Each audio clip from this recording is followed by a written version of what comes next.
Good afternoon. The subcommittee will come to order. This is our second hearing on the VA.gov bugs and the struggles they have created for veterans to access their benefits. I'd like to welcome our witnesses back to the discussion on these issues. The number of veterans affected now exceeds 120,000. To recap, about 32,000 veterans submitted their disability compensation claims through the website. But as our witnesses explained in September, the claims were never established in the system that processes them. This has been happening since 2018. In addition, roughly 81,000 veteran and family members requests to add or remove dependents on VA.gov and its predecessor system were not processed, causing them to be overpaid or underpaid. This has been happening all the way back to 2011. On top of that, other veterans were unable to access the Notice of Disagreement form on VA.gov to appeal denials of their claims. This went on for about 5 weeks before being discovered. I understand that our witnesses have an update on the number of veterans who have encountered that problem. Mistakes are bound to happen, but it is unacceptable that some of these errors persisted for years before anyone discovered them. In the last hearing, I urged our witnesses to be more proactive in contacting the veterans and offering them help, and I would like an update on that. Many of these veterans and survivors depend on their VA benefits for most or all of their income. They need to hear from the VA much more quickly. We all need to be confident that errors in the VA.gov and other systems will never again be allowed to compound undetected and impact so many people. To that end, I will be introducing the VA Watching Over Electronic Benefits Act. The VA now has a watchtower to monitor the website, and this legislation will make sure that it performs as intended. I would like now to turn to another problem that our veterans are facing. In early November, VA informed the committee that it has been overpaying pensions to at least 9,900 veterans because of inaccurate data from the Social Security Administration and a faulty process for veterans to self-report their income. This has been going on since 2011, and it may impact as many as 40,000 veterans. I appreciate our witnesses explaining the situation to the committee staff last week, but there are still quite a few outstanding questions. When did the VA leaders first realize that the data problems were creating pension overpayments? I understand there's a debt collection moratorium, but how has that been communicated to all of the veterans, and how exactly does it work? When are the debts going to be erased? And why has the VA still not determined the status of the other 30,000 veterans who may be affected? These technical issues each affected veterans' benefits in different ways. But in each case, we expect the VA to put aside what is convenient for the bureaucracy and move faster. With that, I will yield to Ranking Member Surplus McCormick for her opening statements. Thank you so much, Mr. Chairman, and thank you so much to our witnesses for being here today and testifying. It's now been 2 months since we met to discuss issues with VA.gov. I look forward to today's conversation and hearing from witnesses how VA is progressing in fixing the problem with the IT systems that allowed veterans to fall through the cracks. Since the hearing in September, we've learned that VA shut down an online form that veterans use to file pensions claims. I've been told that the form had not been updated since 2018 and no longer matched the paper form used by VA today. I have concerns that the form went so long without being updated, and I'm curious what VA is doing to evaluate other electronic forms that may be out of date. I look forward to the conversation today. Thank you, and I yield back. Thank you, Ranking Member Surplus McCormick. I will now introduce the Department of Veterans Affairs witnesses on our first and only panel today. First, we have Assistant Secretary for Information and Technology, Kurt Dalbenny. Thank you for coming in again today. We also have Chief Technology Officer Charles Worthington. Again, thank you again for coming in. From the Veterans Benefits Administration, we have Mr. Ray Tellez. Good to see you again. Executive Director of the Office of Business Integration. And joining him is Mr. Paul Shute, the Assistant Deputy Undersecretary for the Office of Automated Benefits Delivery. Thank you again. I ask the witnesses to please stand and raise your right hands.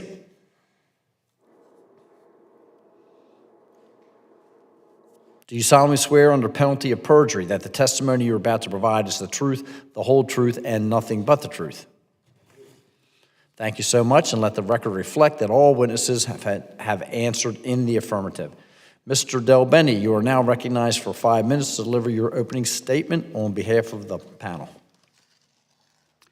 Good afternoon, Chairman Rosendale, Ranking Member Sherflitz McCormick, and distinguished members of the subcommittee. Thank you for the opportunity to testify today about the Department of Veterans Affairs VA.gov website. I'm accompanied today by Mr. Paul Shute, the Assistant Deputy Undersecretary, Office of Automated Benefits Delivery, VBA, Mr. Raymond Tellez, the Executive Director of the Office of Business Integration of VBA, and Mr. Charles Worthington, Chief Technology Officer and Office of Information and Technology.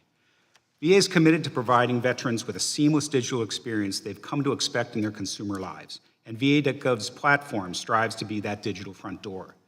Each month, nearly 14 million unique veterans and users access VA.gov to learn about, apply for, and manage their VA benefits and health care.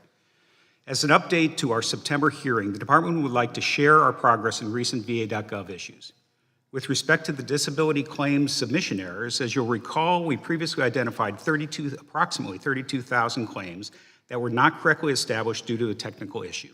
Currently, VA has established 25,257 of those disability claims submitted them, and sent outreach letters to impacted veterans.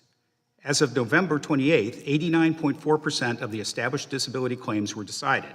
The remaining identified claims will be established in December of this year. With respect to the dependency submission claims errors, VA previously identified 45,903 veterans who filed a request to update their dependency status and did not have it successfully processed. VA completed analysis and identified approximately 81,000 veterans who filed and did not have their dependency submission successfully processed.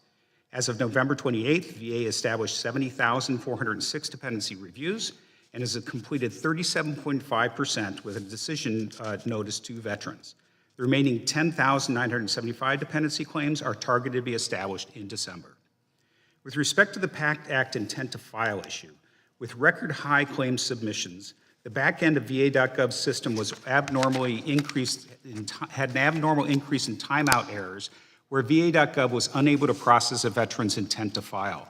VA resolved this issue in September and contacted all affected veterans that their ITF was received. The department identified 429 ITF submissions needing establishment, and these were processed in September. Finally, with respect to the notice of disagreement issue, in September, VA identified a technical issue on VA.gov by noting a drop of about 900 appeals from the normal VA.gov submission volume. VA investigated the issue and quickly deployed a fix. 3,152 veterans visiting the site may have not been impacted by the inability to load the web page that's part of VA.gov's Notice of Disagreement form. VA will contact the impacted veterans to ensure that they are able to successfully submit their appeal without any impact to their appeal date. To identify any potential issues with VA.gov, VA's Office of Information Technology implemented a Code Yellow process to ensure more accurate monitoring.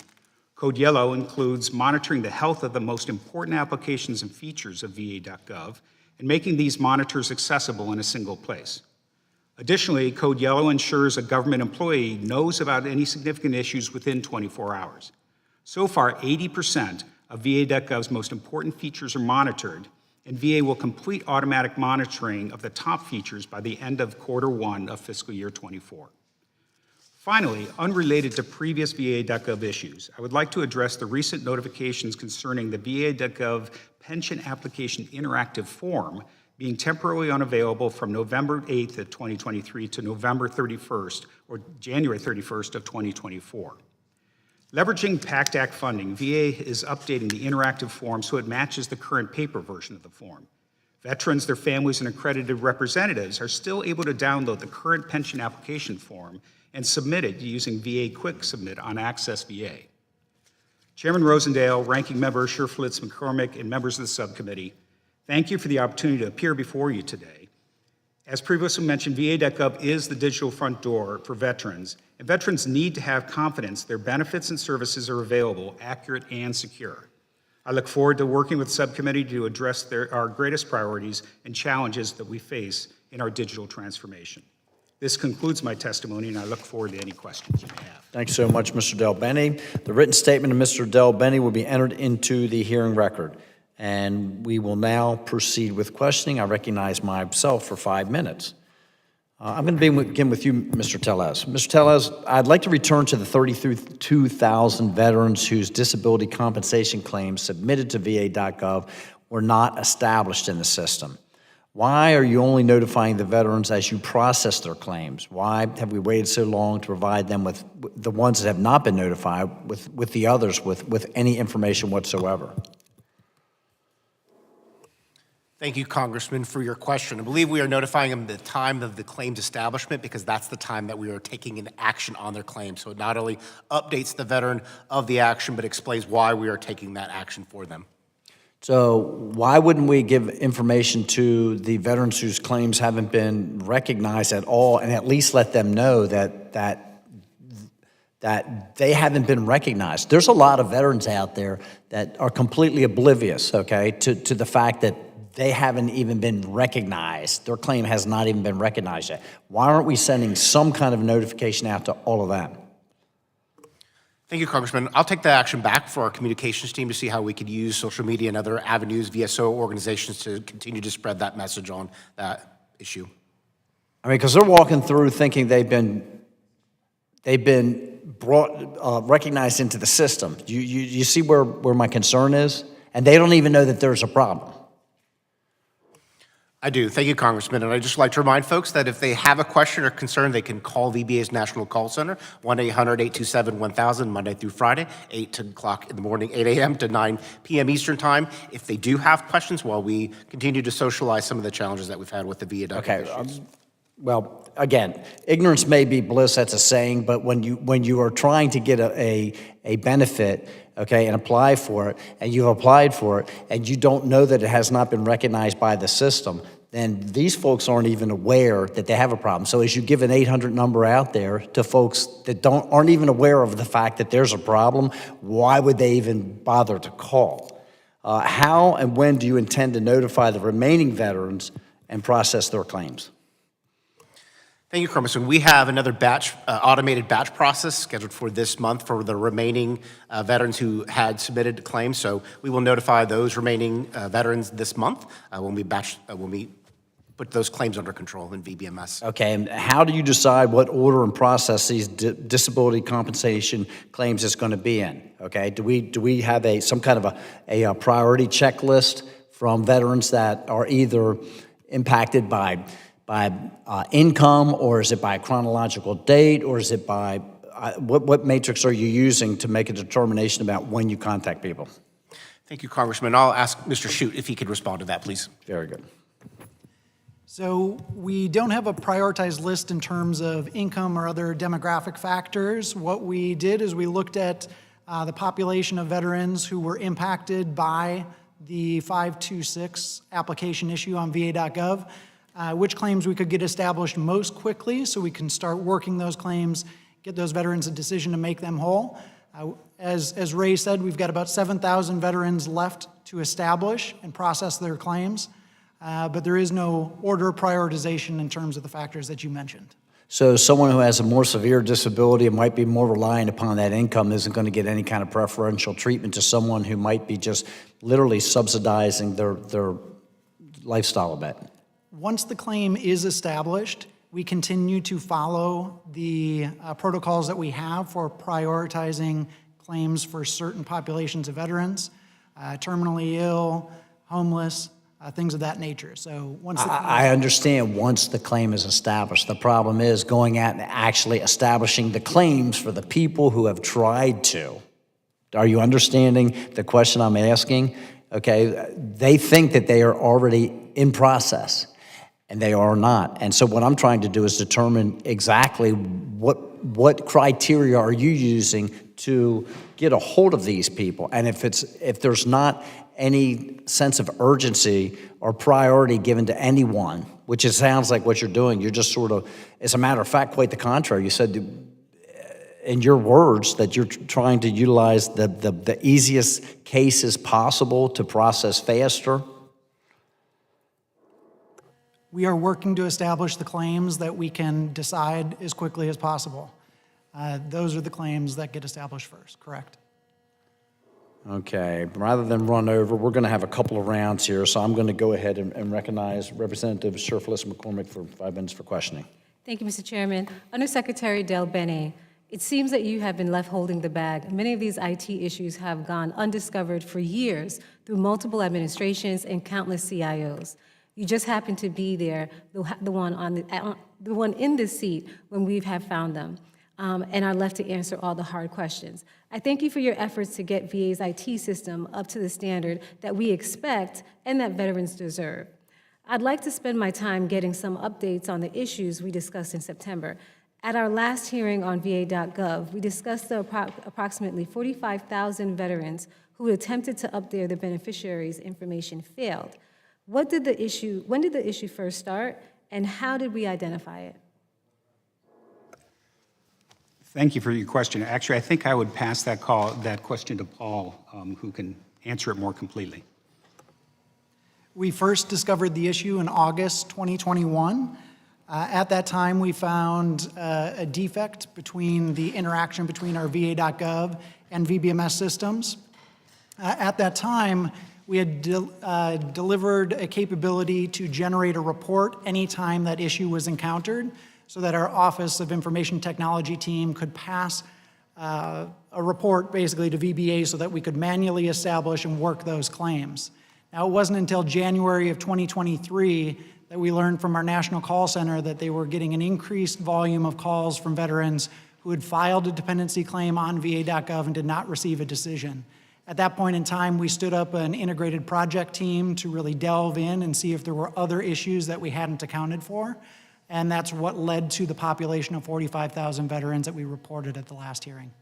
Has the number of veterans identified changed since our last hearing, and what is the status of those veterans, beneficiaries, the status that's changed? So as part of the review, we've identified any potentially affected veteran, and we've now identified a population of 81,000 veterans who may have been impacted by this issue. Now, we're confident that not all 81,000 are impacted, but we want to conduct a review of each and every one of those claims to make sure that we're able to make those veterans whole. And when do you expect that all the beneficiary statuses updates will have been completed? So to date, we've established 70,000 of that 81,000 veteran population, and 45% of them have been completed so far. We're planning to establish the remaining 11,000 claims later this month. Okay, thank you. Also, during that hearing, we discussed the approximately 32,000 veterans who attempted to file for disability compensation were not correctly established. When did this issue first start, and when did you identify it? We first identified this issue in November of 2022. At that time, it was impacting around 75,000 claims per week, according to our projections. The issue dated back to 2018. The month. Okay, to clarify, 75 cases per week is what we were anticipating the impact to be. That month, we determined there were around 32,000 veterans that were impacted by this issue, and we began working on a remediation plan. Has the number of veterans identified changed since our last hearing, and what is the status of those veteran claims? The number has not changed. To date, we've been able to establish 25,000 of those claims, and 90% of them have been completed. We're planning to establish the remaining 7,000 later this month. Well, thank you. I yield back. Thank you very much, Ranking Member Sherfless McCormick. I will now recognize my good friend from Texas, Representative Self. Thank you, Mr. Chairman. A lot of process, as normal, we hear in your briefing packets, a lot of process. Who wants to answer this question? What is the financial impact, potential financial impact on the well-being of individual veterans for the disability compensation claims and pension payments errors? Who wants to answer that? What's the potential impact on individual veterans? And then, once we get to individual veterans, what's the estimate? What I'm asking is, what do you think on the number, on each veteran, what's a reasonable guess at how much they owe? And then I want to know what you think the figure is VA-wide. So individual veterans, then VA-wide. What is your liability? Thank you, Congressman, for your question. In terms of the first part, the financial impact, I think it's TBD because we are still reviewing those claims. One of the things that we're working from is no harm to the veteran. So as we are looking at these claims where there may be a debt created as a result of this system error, those are the things that we can mitigate through our normal claims processing, and we've got rules and authorities to handle that. Even with the pension overpayment that Mr. Congressman Rosendale spoke of earlier, we have authorities in there to address that too, and we're working that internal. I'll have to take your question 2 and 3 back because I don't know that we know that enough information to be able to answer it here. Let me give you just back of the envelope figures, okay? And there are some variables here. But if we use a pension amount of $2,000, overpayment amount, 10%, 5%, and you work with those figures, you're talking about, depending on whether you're talking about the 10,000 veterans or you're talking about the 40,000 veterans, and I've got it, potentially hundreds of millions of dollars that veterans owe the VA.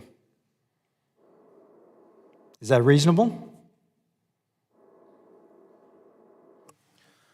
Congressman, I'm not prepared to address that. We were not prepared to answer the questions on payment. They were not the invite letter, but would happy to take that question back for you and get you a response or a briefing for you and your staff. Well, I suspect that you need to know that answer because this is a direct liability that the veterans have to the VA. And when you're addressing how you're going to handle it, my second question is, I still see that you haven't contacted some of the veterans, depending on the issue here. This is serious business for the individual veterans, and I want to know why you haven't contacted every single veteran. This is, I think you're using code yellow. Why is this not a code red? Because this directly impacts our veterans. Do you even have a code red? Actually, I would say with that in respect in particular, if a system is down, that's probably the closest thing to a code red, and our goal is to get that system back up as soon as possible. I triage with the rest of our team every single issue that happens in the entire VA infrastructure every day at 8 a.m. And we actually measure our time to recovery on our major systems each and every month. We do a monthly operations review to make sure that anything that you would probably consider a code red gets addressed super quickly. But I'm not really interested in the code red. I'm talking about the veterans. I'm more interested in the individual veterans being contacted that they have a problem. So I'll pass it to Paul and to Ray in a moment, but I think the one thing that is the guiding principle is the minute that once we've established for a group that's similar in an issue like this, that there is a claim that appears to be valid, we establish those as quickly as we can, and once we've established them, we communicate to that veteran. And so this whole notion that a veteran would go not knowing whether they have a claim outstanding or not, I don't think that's usually the case. The moment that we know that there's a class of folks that we should communicate to, we always strive to communicate to them as quickly as we can. Okay, you use the term as quickly as possible. What is the standard for quickly as possible? I think it's probably situation dependent, but let me pass to Ray or to Paul. Do you have any thoughts there? Because I have a standard in my office. When somebody contacts us, I have a standard by which we answer. Sure. What is your standard once you've identified, because I assume you're identifying new errors all the time. What is your standard for contacting the veteran? I don't want to talk process. I want to talk how you're treating our veterans. What is the standard for as quickly as possible? There's got to be a standard here, folks. There's got to be a function. I think the standard that we're all working towards now is immediate notification of not only the affected veterans, but in key stakeholders and partners like yourself in the VSO community. I'd like to know what the objective standard is, and Mr. Chairman, I'm out of time. I yield back.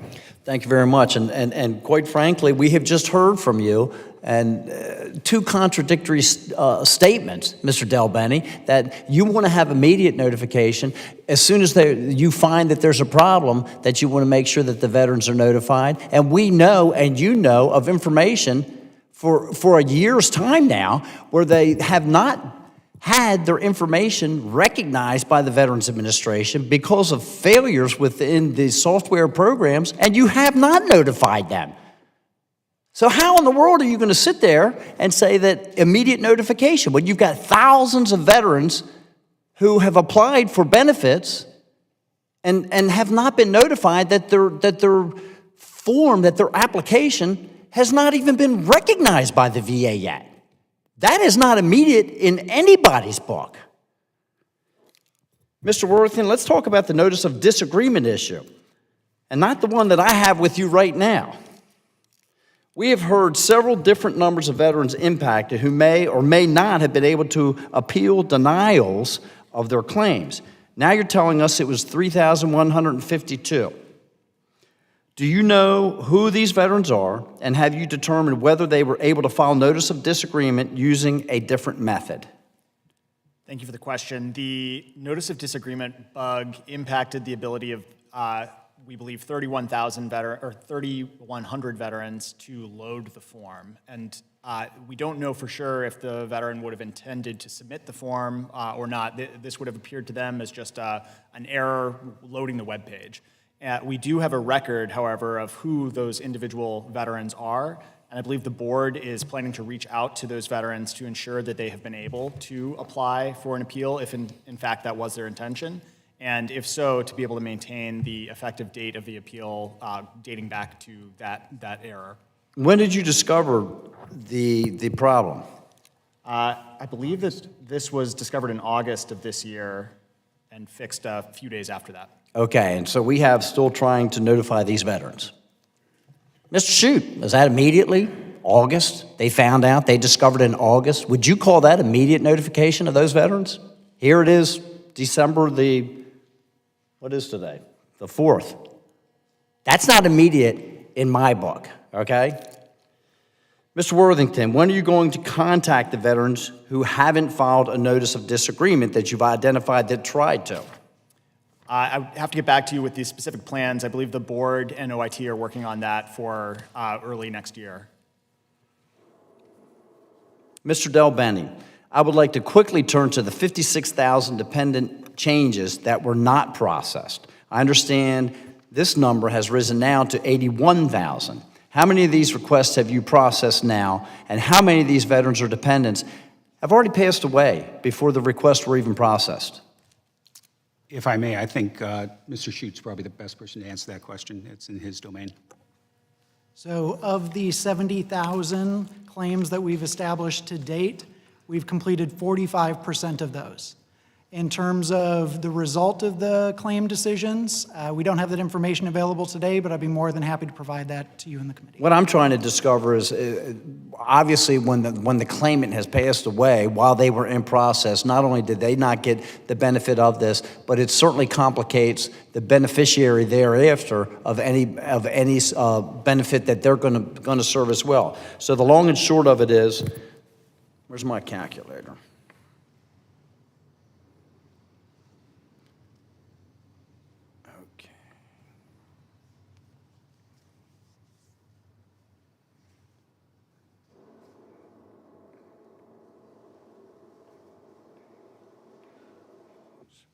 So we've got 31,500 of the 81,000 that have been processed.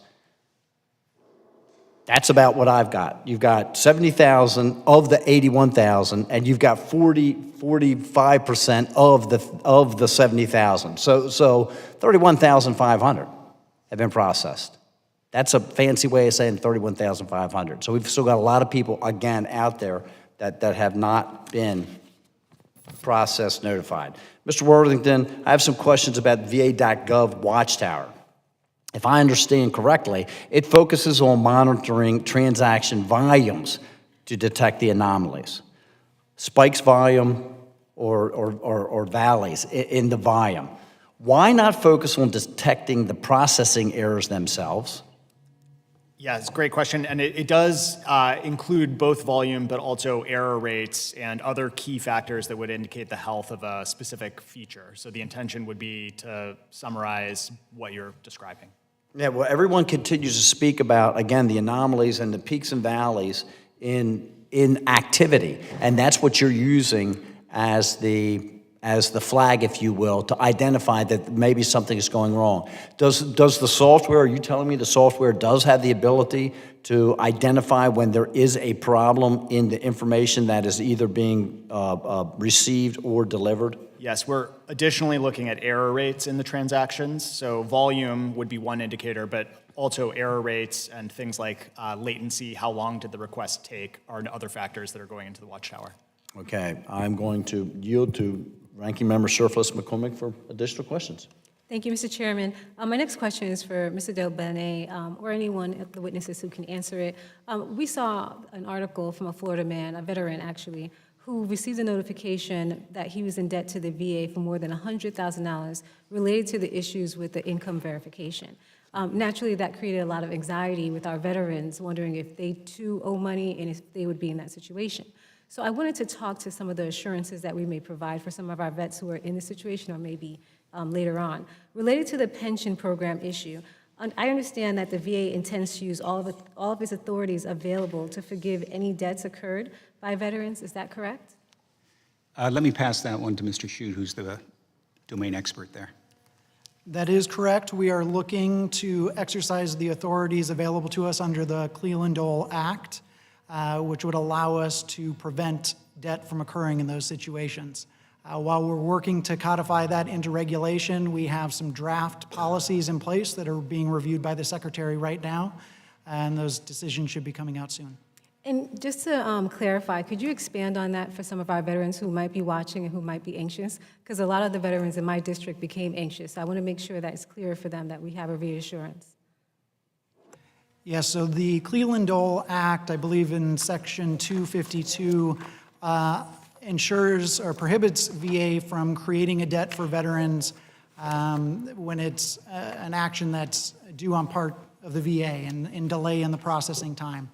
That's really the authority that we're using in this situation to not only put those debts on hold while we put that interim policy in place, but to ensure that no future debts are a result of issues like this. And for further clarification, is there a population of veterans that you don't have sufficient authority to forgive? Not that I'm aware of. However, due to the complexity of some of the policy components, I would love to work with you and your staff and make sure that we bring some policy experts from our team who can speak to this topic more intelligently than I can. And also, I wanted to ask, because some people are wondering, how does this even occur? So how have these veterans acquired such large debts? So I think to start, it's helpful to understand the program that we're talking about here. So the Veteran Pension Program provides monthly benefits to veterans based on factors like age and disability, and also income and net worth. Veterans are asked to self-report the income and net worth as part of their application process and as part of an annual validation. We had computer matching agreements with the Social Security Administration to be able to validate that the self-reported income was correct, and the computer matching that was in place in 2011 was sending data that we couldn't effectively rely on. That's when we moved away from using that computer match and relied exclusively on the self-reported data. Those issues have now been resolved with the computer matching program, but for veterans who had self-reported income that was different than the computer match between that period of time, 2011 till the present time, a debt could have occurred in those instances. So the issue first started in 2011, is that correct? That's correct. So if a vet, if a vet received a debt letter, how should they follow up? Right now, we put all the debt notification and debt collections on hold while we work to exercise the authorities available to us under the Cleland-Dole Act. Thank you. I yield back, Mr. Thank you, Ranking Member Surplus McCormick. I now recognize Ranking Member, Representative Self from Texas. Thank you, Mr. Chairman.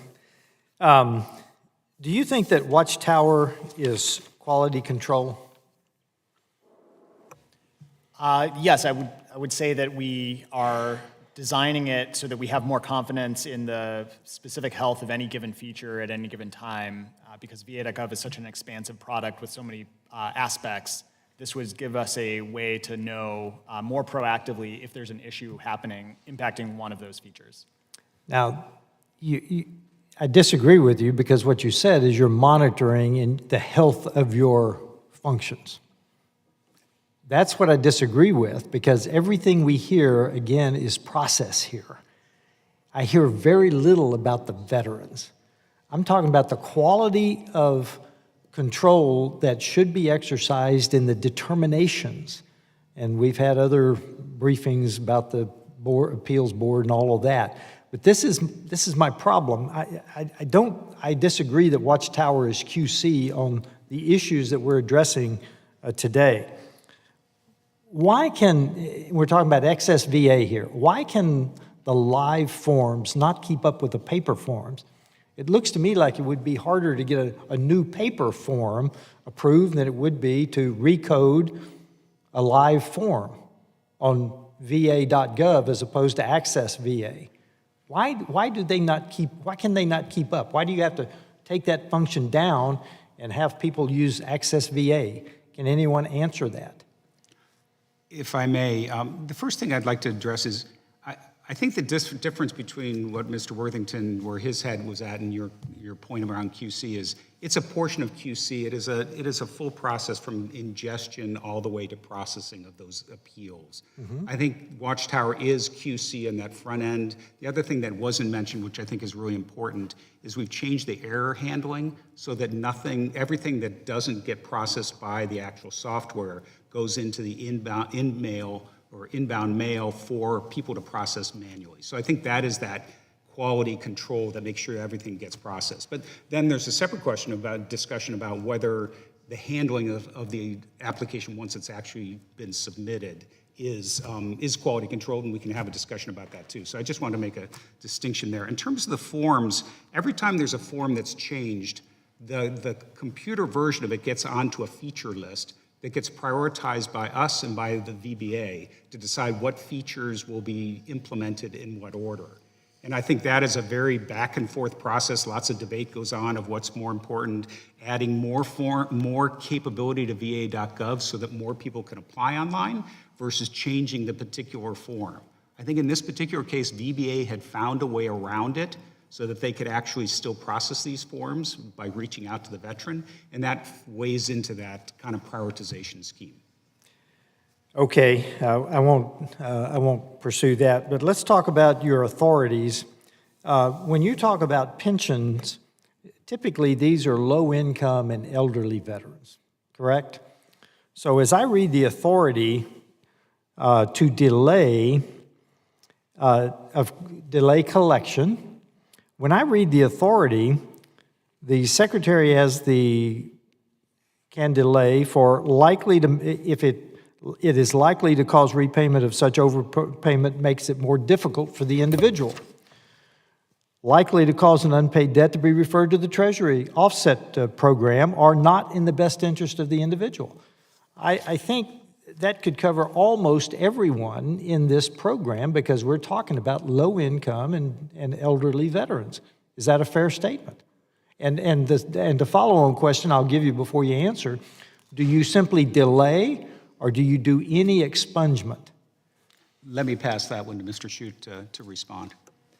Yeah, unfortunately, I'm only able to speak to the technical components of that. Again, some of our policy experts who understand the nuances of that law, I'd love to take some of those questions back and make sure we can get you a thorough response.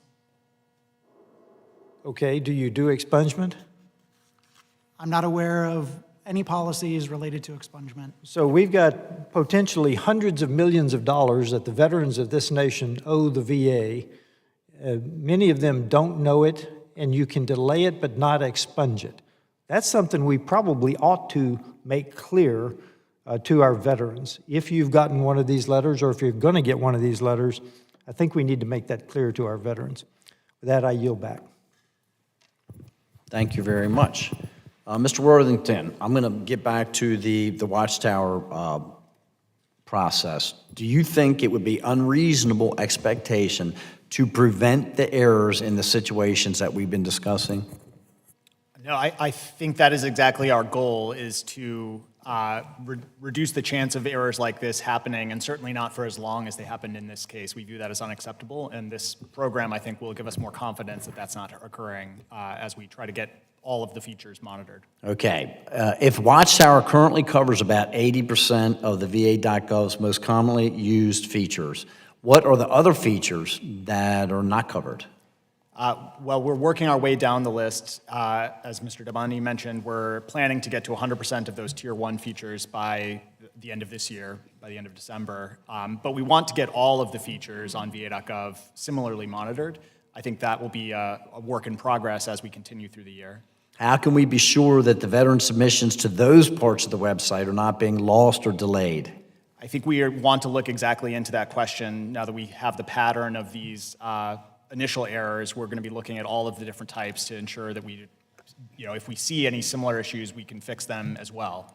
So again, how can we be sure now, Mr. Dabani, that information isn't being lost or delayed if it's not being monitored by Watchtower?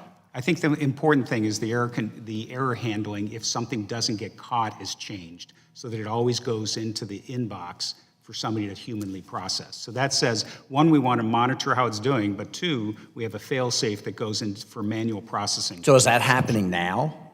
We are putting that error handling in place, yes, and have for at least 80% of the case. So it is happening now. You say you're putting it in place. Well, it is part of this process of putting the Watchtower in place and get the error handling correct. Okay, Mr. Del Bene, do you intend to wrap up your Code Yellow special focus on fixing VA.gov in the next 2 weeks? I believe that is our goal, is to complete our Code Yellow in the next 2 weeks. Before we would exit the Code Yellow, we would have had to achieve the goal of getting 100% of those features fully monitored, and so we will only exit the Code Yellow if that's true, but our plan is to do so.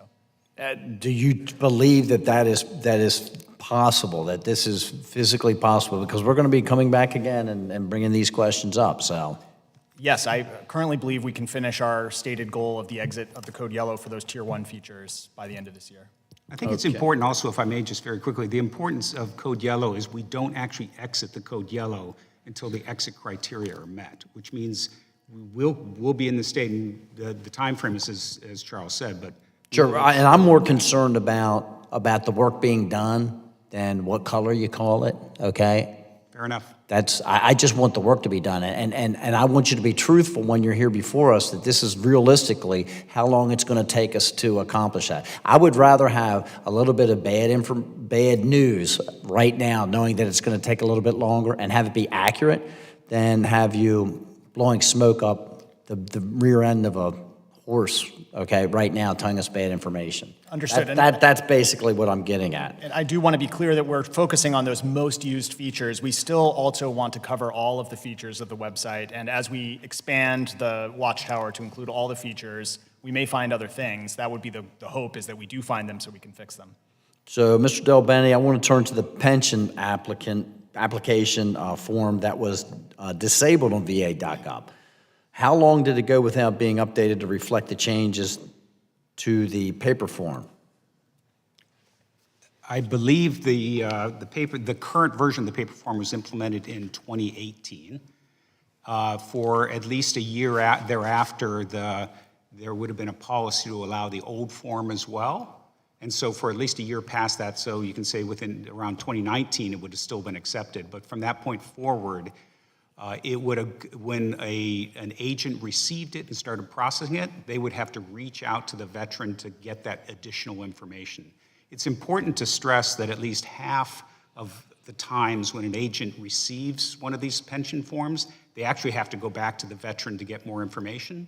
And this became one of those cases. And I don't want to speak for the VBA folks, they can do that as well, but they became adept at having the exact information they need, reaching out to the veterans to bring that back in to continue the processing. Okay, I guess really the thing that I'm getting at is to make sure, why is it that we are putting a different application form online, okay, electronically, and possibly issuing a paper form that does not reflect the same request. And if a veteran has in their possession an old form, that's one thing. But we absolutely should not have a paper form reflective of different requests than the electronic form through the agency. I agree. I think this was a case, as I try to explain, that the prioritization was such that this didn't rise to the top of the list. When we saw it in the summer, we said, this is causing more difficulty for veterans, we should fix it now. And that's why we chose to pull it down and to actually use PACT Act funding, which we're appreciative of, to be able to revamp the form. Thank you. I recognize Ranking Member Sheriff McCormick.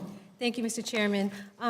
My question is for Mr. Schultz. One of the things that we hope to happen in any implementation of an IT solution is that you could prevent any problems, which usually happens after you recognize it, mitigate the situation, which I think freezing it so far is a mitigation attempt, but also correcting that issue. And as I mentioned, I really wanted to make our veterans kind of relieve some of that anxiety. So earlier you indicated that the VA froze all the debt generation and collection for the vets who already received a letter. How can they contact the VA to find out the status of their debt? So all veterans can reach out to us through the National Call Center. The call center agents are equipped with talking points and additional guidance that can help them navigate any questions related to debt. Thank you. And then I guess my last comment and question that I would want from you is like a reassurance. Usually we try to be, especially on this committee, be bipartisan because our concern is the veterans. And I think the reassurance that we're going to do everything we can to make sure that our veterans are not suffering a negative economic impact due to mistakes to implementing our IT system is really what we're trying to draw out of here, that we'll do everything in our power to make sure they do not have a negative impact. Could you guys assure us that we're on the same page, that we could do that for our veterans? We can definitely assure you of that. You have my word that we, in putting the veteran at the center of everything that we do, are going to make sure that not only we make every single veteran whole who is affected by this issue, but any debts that were created as a result of any of these issues will not be incurred for those veterans. Thank you so much. I yield back. Recognize Representative Self. Thank you, Mr. Chairman. I think I know the answers to this, but I want to make clear to any veterans that might be watching this. I think I have this right. Prior to June 2022, a 90-year-old veteran who collects a VA pension, this is for you, Mr. Tellez, is responsible for updating VA on his Social Security income every year. And if his Social Security payment went up and he did not report it, he would automatically have a debt with the VA. Now, first of all, is that correct? Thank you for your question, Congressman. I'm going to have to take that back to our policy folks. I don't want to misspeak on that issue. Okay, then my follow-up question is, does the annual COLA make up additional income? Is that what you're counting as additional income? Not a different adjudicated Social Security claim, simply the yearly COLA. Congressman, I will have to take that back to our policy folks and provide you an answer to that, which we're happy to do. I would love to see that answer because, I mean, this goes to the nuts and bolts of what we're discussing here. What exactly is a COLA increase? Is it the yearly COLA or is it or income increase? Is it the yearly COLA or is it simply a change in the claim for some reason? It's vitally important. Mr. Chairman, I yield back. Thank you very much, Representative. Mr. Shute, we've been talking about the veterans' pensions and exactly what is going to happen and the process therein. First of all, what exactly was wrong with the Social Security computer matching agreement, and what exactly did they fix so that you can rely upon it today? From my understanding, the information that was provided as part of that computer match wasn't providing accurate income data from the Social Security Administration. The teams have been working on that. That has since been corrected, but that was the issue. Okay, so just for clarification purposes, when Ranking Member Sheriffless McCormick was asking about all of this, you made reference to the self-reporting requirements of the veterans and how that was working. I think it should be made pretty clear here, very clear here, that the problem wasn't with the self-reporting of the veterans. The problem was with the reporting that the Social Security Administration was doing with VA. The only part that I would like to clarify there is when we identified the discrepancies in the computer match, we stopped using it entirely.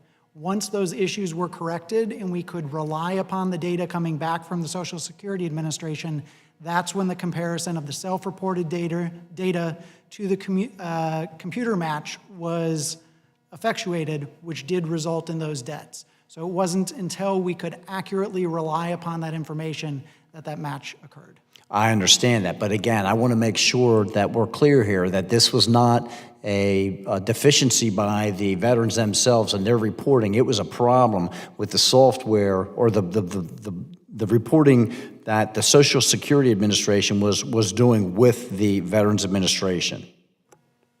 I agree. We take full responsibility for the issues with that computer match, and that's why we're taking the actions that we're taking right now to... Okay.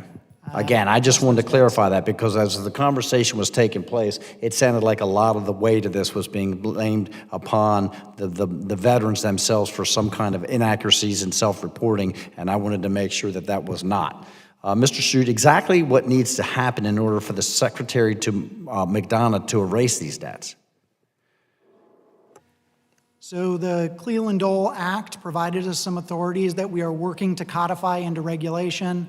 As we're working to do that, we want to develop this interim policy that will allow us to basically take action before those authorities are codified into regulation. In terms of the specific parameters of how we apply that policy, I would like to be able to work with your staff and you in particular to provide some more detailed information, as I can speak to the technological components of that, but not the policy details themselves. Okay, I would like to also see us work together to get a statement out there so that the veterans who receive these pension payments, that we can remove this cloud of anxiety that may be hanging above them, where they may or may not know if they are obligated. That is a very, very bad position to place them in, and I would like to have language out there that clarifies that. Mr. Del Bene, we just received less than an hour ago a response to Chairman Boss' September the 6th letter to Secretary McDonough requesting explanations of the VA.gov problems. It took 2 hearings by this subcommittee to shake this response loose, and that is absolutely unacceptable. I want to ask you about one statement in the letter. It says that the VA Chief Information Officer, that's you, brought on a new senior executive who directly reports to you and will ensure issues related to mishandled claims and veterans unable to access a benefit application are rapidly fixed. The letter makes direct response to that, okay? Who is the new senior executive? Is he here today, he or she here today, and if not, why?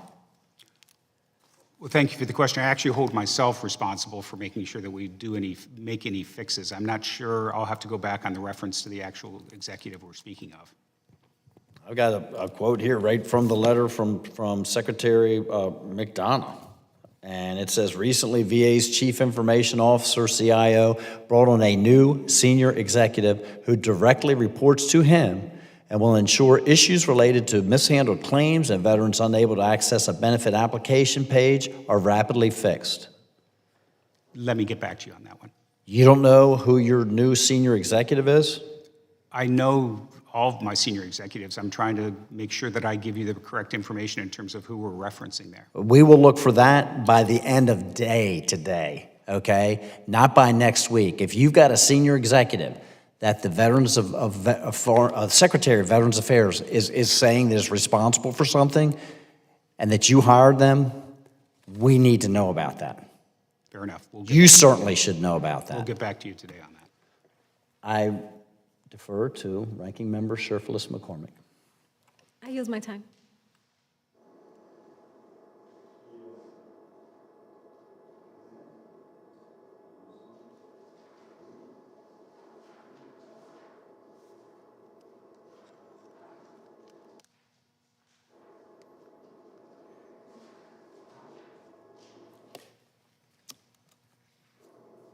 Do you have any closing remarks? I'm sorry, Representative Sherfless I do. McCormick.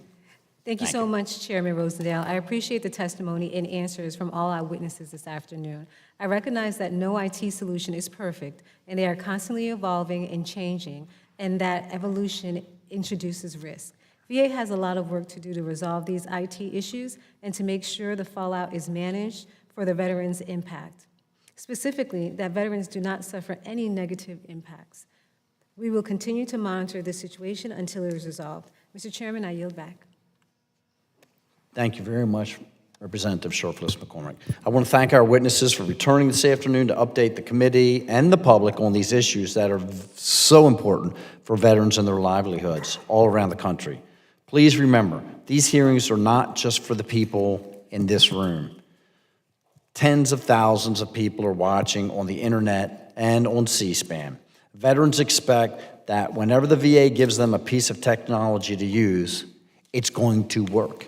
It is supposed to improve their lives. And when it doesn't work, veterans and their family members should be confident that the VA will take responsibility for the consequences. I appreciate our witnesses explaining what they have done and plan to do to make these benefits right. But I still question why no action was taken for 5 years, for 10 years, or even 12 years after the technical glitches began. I hope no more shoes will drop and there will be no more need for another hearing. But as I said in September, regardless of what happens, our focus on making the veterans whole will continue. They can't be left waiting and wondering until the VA gets around to helping them. With that, I ask unanimous consent that all members have 5 legislative days to revise and extend their remarks and include extraneous material. Without objection, so order, the hearing is adjourned.